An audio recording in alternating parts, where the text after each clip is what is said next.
Mike, it's turned into the year of unpredictability in the NHL. There's a bunch of teams that have surprised in a good way and a bunch of teams that have surprised in a bad way. Which team through all 31 is number one on that list, the surprise list? Well, surprise in a good way is obviously Vegas. Yeah. It's an expansion team, right, John?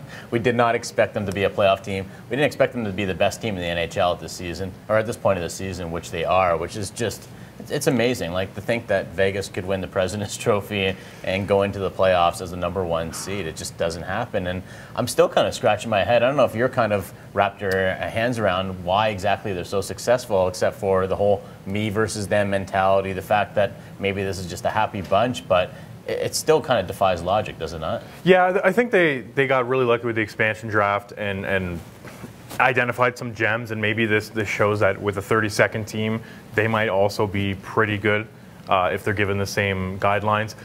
I will say that the Colorado Avalanche are just a cut below the Vegas Golden Knights in terms of surprising the league, surprising the hockey world. Because one, they didn't change their coach. It's still Jared Bednar.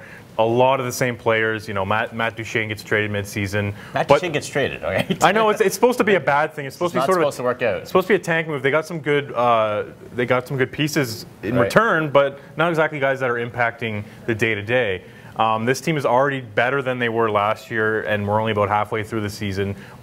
More wins, more points, and although it looks a little unsustainable, they're in a playoff spot as we're speaking right now, and that seems unthinkable. And Nate McKinnon is obviously a huge part of that. Right now, he's my mid-season MVP, just with what he's doing. I think he's second in scoring, really a catalyst behind that team. And we're talking about surprising and kind of surprising in a bad way. Well, Connor McDavid is having a good year, maybe not by his standards that he put forth last year. Still around a point per game. Yeah, and this team can't score.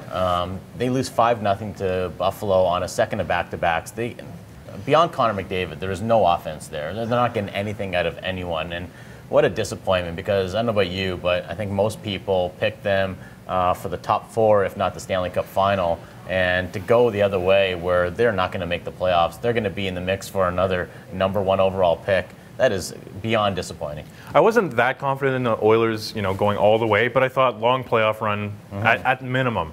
And here we are talking about them, and they're more or less a tire fire. They're basically where the Colorado Avalanche were last season, let's face it. Yep. Maybe to a little less degree, and they have Connor McDavid. 3 months left, and there's not really anything to play for. But it's kind of crazy because they could just turn around next season and they're back to sort of where we expected them to be. So this is the NHL that we live in these days in 2018, where you can't expect anything, you can't predict anything.